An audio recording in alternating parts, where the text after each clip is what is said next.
જય શ્રી કૃષ્ણ, જય માતાજી. જો આજ તો ટાઈમ મળ્યો ને તો જો મહાદેવનો પીળા ફૂલ બહુ વાલા હોય કરેણના. જો અમારા કરેણ વાવીશ જો ત્યારમાં ડાયરું ભાંગ નાખીશ ગાયું.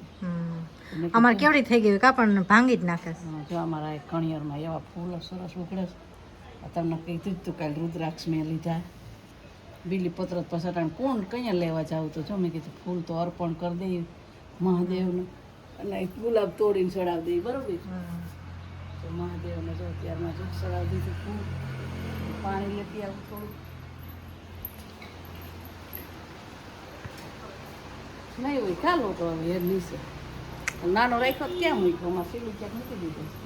તો મહાદેવના કરેણના ફૂલ બહુ વાલા હોય એમ એટલે મેં કરેણ વાવીશ. સડાવતા હોય પછી આમાં વિડીયો ઉતારવાનો ટાઈમ ન રહે. આજ તો થોડોક ટાઈમ રહ્યો ને તમે લાઈન ફૂલ મૂકી દઉં. બીલીપત્ર તો અહીંયા પછી લેવા કઈ જવું હોય પણ લેવા જવાનો ટાઈમ સાંજે આવી તો પછી રાતે ન તોડાય. અટાણમાં સવારમાં ટાઈમ ન રહે લેવા જાય. ફૂલે સડાવી દીધા. જો રુદ્રાક્ષ સડાવી દીધા મહાદેવ. હર હર મહાદેવ લેખજો બધાય કોમેન્ટમાં, ભૂલતા નહીં. તો હેલો ફેમિલી, વાગી ગયા છે રાતના 6:30 અને આપણો બ્લોગ ચાલુ કરી દીધો છે. જો સવારમાં મમ્મીએ સરસ મજાના ભોળાનાથને પીળા ફૂલ ચડાવી દીધા હતા અને શું કહે રુદ્રાક્ષ પણ ત્યાં રાખ્યા હતા. અને ગુલાબે કેવા મસ્ત આવી ગયા છે. હવે ગુલાબને બધું આપણે કાલે રાખશું. તો અત્યારે વાગી ગયા 6:30 અને આપણે રસોઈનું હવે કંઈક વિચાર્યું છે. સવારે ટિફિનમાં બનાવ્યું હતું ભરેલા કારેલાનું શાક. તો એમ તો જઈએ તો ખાઈ લીધું હતું પણ રસો ખાઈ લઈએ અંદર જે આપણે મસાલો ભર્યો હોય એ ખાઈ લઈએ. તો કે અત્યારે મને બટાટાનું શાક બનાવી દેજે. મેં કીધું વાંધો નહીં, તો તમને બટેટાનું શાક અને રોટલી બનાવી દઈશ. તો કે મને અત્યારે બટેટાનું શાક અને રોટલીને એવું બનાવી દેજે. મેં કીધું વાંધો નહીં બનાવી દઈશ. તો જો ગુલાબ કેવા મસ્ત ખીલા છે ને, એક આ છે, એક અહીંયા એક નાની કડી બેઠી છે મસ્ત. અહીંયા બેઠી છો નાની કડી મસ્ત મસ્ત ગુલાબ આવશે. એવા ગુલાબને બધું આપણે કાલે ઉતારશું. આજે તો જો પીળા ફૂલ ચડાવી દીધા. સવારમાં પછી ટાઈમ ન હોય ને મમ્મીને એટલો, પછી એક તો કોમેડી વિડીયો બનાવવા હોય, પાછું સવારમાં જવું હોય, એટલા માટે અત્યારે પીળા ફૂલ ચડાવી દીધા હતા. હવે ગુલાબને બધું કાલે ચડાવશું. તો હવે વાગી ગયા છે 6:30 અને આપણે હવે રસોઈ ચાલુ કરી દઈએ. બનાવવું છે બટેટાનું શાક. તો મેં કીધું બટેટાના શાકમાં તો કંઈ વાર લાગશે નહીં. અને હજી અહીંયા જો વાસણ ચડાવવાના બાકી છે. મેં પહેલાં ફટાફટ વાસણ ચડાવી દઉં, પછી બટેટાના શાકમાં રોટલીમાં કંઈ વાર લાગે નહીં. તો પાણી આવી ગયું હતું, તો પાણી પણ ભરાઈ ગયું છે. પાણી આવી ગયું તો પાણી પણ ભરાઈ ગયું છે. વાસણ ચડાવવાના હજી બાકી છે. જોઈ લો અહીંયા પિંજરું પડ્યું છે. તો મેં વાસણને પહેલાં બધું ચડાવી દઉં, પછી બટેટાનું શાક અને રોટલી બનાવી નાખું. તો સારું, ચાલો હવે તમે વ્લોગ આગળ જોતા રહેજો. તો અહીંયા જો બટેટાનું શાક ઉકળવાની તૈયારી કરી લીધી છે. આમાં સુધા લીધા છે બટેટા, મીઠો લીમડો, અહીંયા લઈ લીધી છે જો ડુંગળી બટેટાનું શાક બનાવું. અહીંયા જો લઈ લીધું છે મરચું ને અડધું એવું શું કહેવાય મરચું નાખ્યું છે, અને ટમેટું, અને આમાં આદુ અને લસણની પેસ્ટ. આમાં તો લસણ સાવ ઓછું નાખીએ તોય સારું. અને અહીંયા મૂક્યું છે જો તેલ ગરમ કરવા. હવે એમાં નાખી દઈએ રાઈ અને જીરું.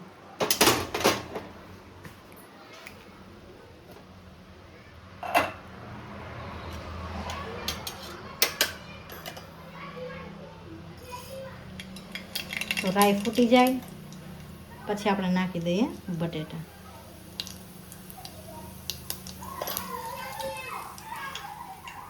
ડુંગળી બટેટાનું શાક બહુ મસ્ત થાય. તમે બધા એકવાર જરૂર બનાવજો. તમે ડુંગળી બટેટાનું શાક બનાવો છો કે નહીં કોમેન્ટ કરીને કહેજો. તો હવે અહીંયા રાઈ તળ થાય છે. રાઈ ફૂટી જાય એટલે નાખી દઈએ બટેટા અને મીઠો લીમડો.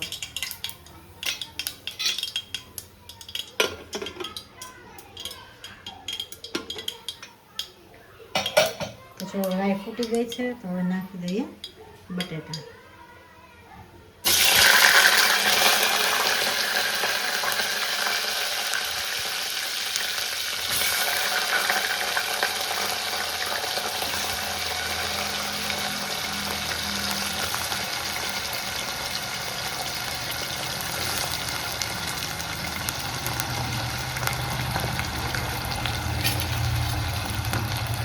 બટેટા સરસ રીતે તેલમાં સાતરી લેવું પડે.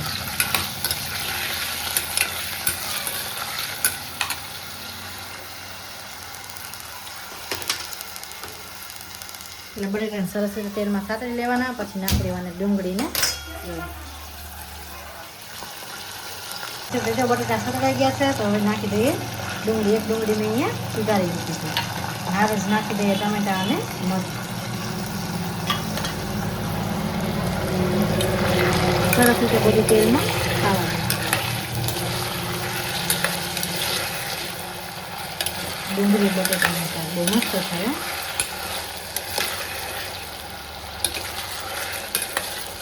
તો સરસ રીતે બધું પહેલાં આપણે આનું તેલમાં ખાવા દઈએ, પછી નાખી દઈશું પેસ્ટ. મસ્ત થાય. થોડોક એવો નાખીશ મેથીનો પાલો. આપણે સુકેલી મેથી હોય ને પણ થોડીક નખાય, બહુ મસ્ત થાય. કેટલો ટાઈમથી નહોતું બનાવ્યું ડુંગળી બટેટાનું શાક. તો જોયું કે આજે તો હવે બનાવી દેજે. સવારે મસ્ત મમ્મી બનાવ્યું હતું ભરેલા કારેલાનું શાક, ચવાણું ભરીને બહુ મસ્ત બનાવ્યું હતું. પછી સવારમાં કાંઈ એટલો શું કહેવાય ટાઈમ ન હોય રેસીપીને એવું બધું દેવાનું, એટલા માટે નથી બનાવ્યું. પાછા ઘરે રહેશે ક્યારે બપોરના બનાવશું અમે કારેલા, ત્યારે તમને બધાને બતાવશું. બહુ મસ્ત બને. તો અહીંયા સરસ રીતે આપણે પહેલાં આને તેલમાં સાતરી લઈએ, પછી નાખી દઈએ આદુ લસણની પેસ્ટ. તો ડુંગળી એમ છે સરસ રીતે બધું તેલમાં સાતરી લીધું છે. આમાં કરી નાખી છે આદુ અને લસણની પેસ્ટ. એમાં નાખી દીધું છે થોડું પાણી. મીઠું પણ આપણે નાખી દીધું હોય પેસ્ટ બનાવતા હોય એમાં હારે. અને હવે હારે થોડીક નાખી દઈએ હળદર.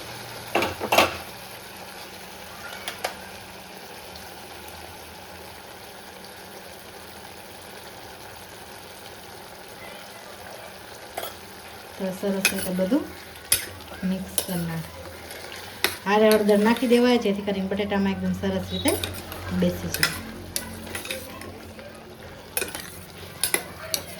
જો મસ્ત સુગંધ આવે છે. તો થોડી વાર આપણે આને ખાવા દઈશું અને પછી નાખી દઈએ બધા મસાલા.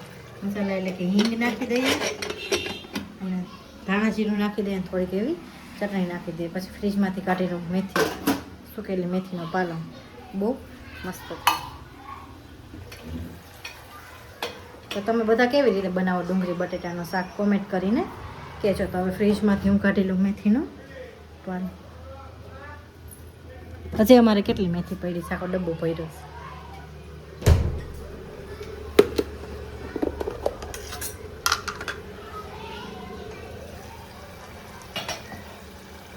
જોઈ લો મેથીનો પાલો થોડોક એવો મૂક દઈએ.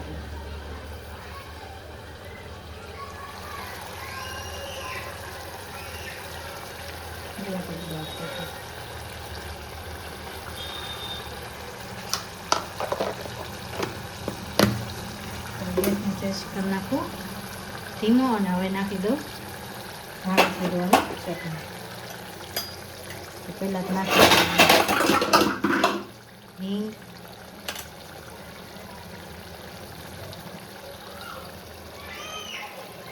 ધાણા જીરું ચટણી.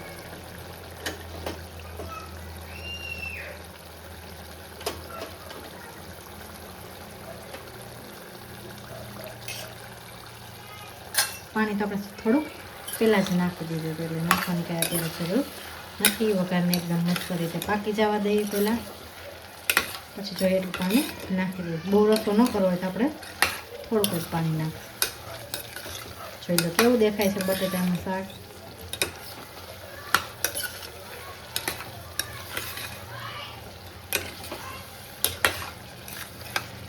વઘારના થોડીક વાર માટે પાકવા દઈએ.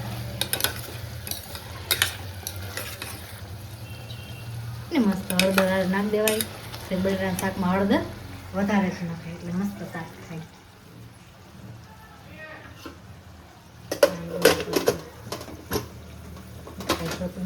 અહીંયા ઉપર રાખી દો.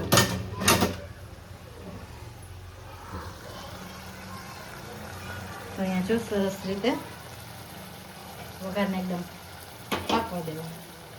પછી નાખી દેવાનું જોઈએ એટલું પાણી. મારે તો બહુ કાંઈ રસો નથી કરવો, એટલે થોડુંક જ પાણી નાખીએ. તો જો થોડુંક એવું પાણી આપણે નાખી દીધું છે. હવે કુકર કરી દઈએ બંધ.